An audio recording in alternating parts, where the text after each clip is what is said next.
নমস্কাৰ খোখিয়তি মিনাক্ষী চেনেলটোলৈ আপোনালোক সকলোকে পুনৰবাৰ স্বাগতম জনাইছোঁ আৰু মই ইয়াত গ্ৰাইণ্ডাৰত পিঠাগুড়ি খুন্দিছোঁ বৰা চাউলৰ পিঠাগুড়ি আৰু ইয়াত খুন্দি কেনেকৈ বনাইছোঁ প্ৰচেছটো আপোনালোকক দেখাই আছোঁ চাওকচোন চাউল যদি ভাল হয় ইয়াত খুন্দিলে পিঠা ধুনীয়াকৈ হ'ব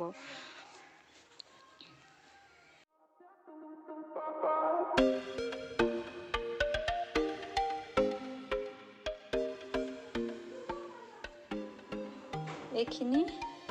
বৰা চাউলৰ পিঠাগুড়িখিনি মই খুন্দি লৈছোঁ মিক্সিত খুন্দি লৈ এতিয়া এখন কাপোৰেৰে ঢাকি থৈ দিছোঁ অলপ সময় ঢাকি থৈ দিয়ালৈ এইখিনি মই নাৰিকলখিনি এনেকৈ সৰু সৰুকৈ কাটি লৈ ইয়াক মিক্সিত দি গুড়া কৰি ল'ম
চাওক পিঠাবোৰ সুন্দৰকৈ হৈ গৈছে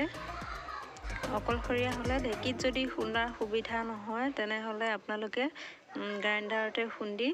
এনেকৈ ধুনীয়াকৈ পিঠা বনাব পাৰিব আৰু বিহুত উপভোগ কৰিবলৈ পাৰিব গতিকে আজিলৈ আহোঁ ভিডিঅ'টি শেষলৈ চোৱাৰ বাবে আকৌ এবাৰ সকলোকে ধন্যবাদ জনালোঁ